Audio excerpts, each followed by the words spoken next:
February 29th, 2000. John Price was on his way home from work, but he wasn't exactly ready to return home. His relationship with his girlfriend Catherine hasn't been going too well. Most of the time when the two weren't having sex, they were fighting. And these weren't little arguments about taking out the trash or paying the bills. More often than not, they would be violent. So violent, in fact, that earlier this month, Catherine took a butcher's knife and stabbed him in the chest. John was honestly scared of the woman he once loved and even told co-workers that day if he didn't return to work the next day, it would be because Catherine had murdered him. John then chuckled to himself as he was driving. Yes, she could be violent, and took a rather unhealthy interest and pleasure in her job as a butcher, slaughtering animals. But she would never actually hurt him or his children. He smiled to himself and started to look forward to coming home and enjoying a nice drink. Even if he does see Catherine, and they do fight, it won't be any worse than the other times.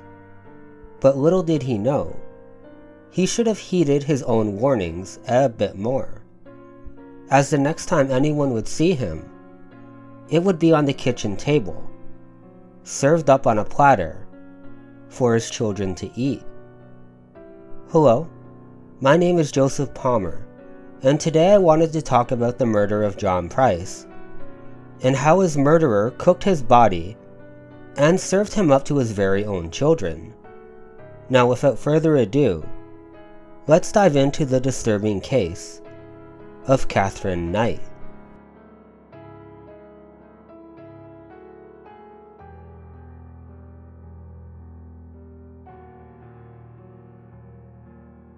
Catherine Mary Knight was born on October 24, 1955, in Tenterfield, New South Wales, Australia.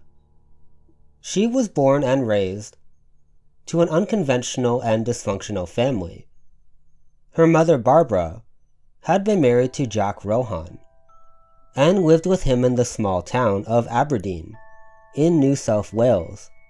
They had 4 sons before Barbara began to have an affair with Ken Knight, a fellow friend and co-worker of her husband. When locals found out about the affair, they were of course angry, and forced Barbara and Ken to move to Moore. None of their sons went with her. The 2 eldest boys continued to reside with their father, and the 2 younger sons were sent to be raised by an aunt in Sydney. Barbara had 4 additional children with Ken, including 2 girls born in 1955. Catherine Knight was one of them. In 1959, when Knight was 4, Jack Rohan died, and his 2 older boys, who had been living with him, moved in with Barbara and Ken. Ken Knight was a violent and alcoholic who would rape Barbara up to 10 times a day. Barbara, in turn, often told her daughters intimate details about her sex life and how much she hated sex with men.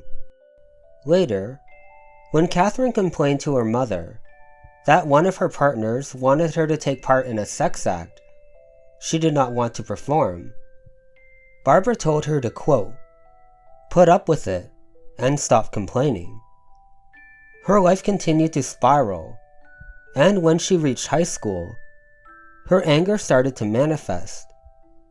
When she attended Musselbrook High School, Catherine became a loner, and is remembered by classmates as a bully who stood over smaller children.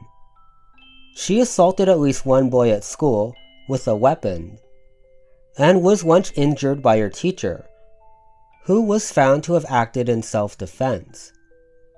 By contrast, when not in a rage, Knight was a model student, and often earned awards for her good behavior. Upon leaving school at 15, without learning to read or write, she gained employment as a cutter in a clothing factory. 12 months later, she left to start what she referred to as her dream job, cutting up offal at the local arbitor. There, she was quickly promoted to boning, and was given her own set of butcher knives. At home, the knives were hung over her bed. Knight said her reason for doing this was, quote, "They would always be handy if I needed them." In 1973, Catherine met and fell in love with a fellow co-worker named David Stanford Collette. Collette engaged in heavy drinking, which stemmed from 2 traumatic accidents from his previous railway job in Coffs Harbour. First, when his best friend was killed in front of him in a shunting accident, and later when he rescued injured occupants of a school bus in Kempsey, which had been struck by a train, killing 6 children. He eventually lost the job due to bad behavior and performance, but he soon got work at the nearby Aberdeen Arbitor, and became close friends with Knight's brother. Often, if Collette got into a fight, Knight would step in and back him up with her fist. In Aberdeen, she was well known for physically threatening anyone who upset her. Knight married Collette in 1974. The two arrived at the service on her motorcycle, with a very drunk Collette. As soon as they arrived, Knight's mother, Barbara, gave Collette some advice that he should have listened to. Quote, "You better watch this one, or she'll fucking kill you. Stir her up in the wrong way, or do the wrong thing, and you're fucked. Don't ever think of playing up on her. She'll fucking kill you." Barbara wasn't wrong, as on their wedding night, Catherine tried to strangle Collette. The reason was for only having sex with her 3 times that night. It didn't get any better from there, as the two would constantly fight and argue, with Catherine on one day cracking a frying pan over David's skull. Collette fled the house before collapsing in a neighbor's home. He was treated for a severely fractured skull. Police wanted to charge Knight, but she changed her behavior, persuading Collette to drop the charges. In May 1976, shortly after the birth of their first child, Melissa Ann, Collette left Knight for another woman and moved to Queensland. Apparently unable to cope with the abuse, the next day Knight was seen pushing her own baby in a pram down Main Street, violently throwing the stroller from side to side. She was admitted to St. Elmo's Hospital in Tamworth, where she was diagnosed with postnatal depression and spent several weeks recovering.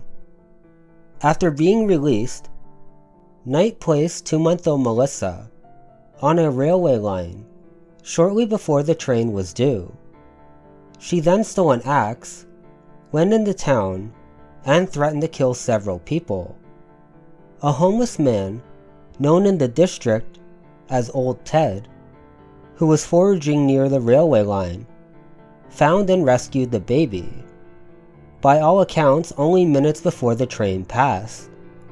Knight was arrested again and taken to St. Elmo's Hospital, but apparently she recovered and signed herself out the following day. Finally, Collette had enough, and the two separated. Luckily for David, they did. As Catherine expressed on numerous occasions, she had planned to kill him, and as we would find out, her threat should be taken very seriously. In 1991, Catherine met a man by the name of John Chillingworth. Knight became pregnant by the 43-year-old and gave birth the following year to a boy they named Eric. Their relationship lasted 3 years, before she left him for a man she had been having an affair with for some time. The new man was on cloud 9. Catherine was fun, energetic, and loved being intimate. However, he would soon find out what the other men in Catherine's life eventually learned. But unfortunately for him, he would never get the chance to feel the relief the others did, as he would be known as the tragic victim of one of Australia's most brutal and stomach-turning crimes. Join me next week as we dive into the relationship with Catherine and John, and how their love would devolve into something truly evil. Thank you so much for watching, and look forward to seeing you next time.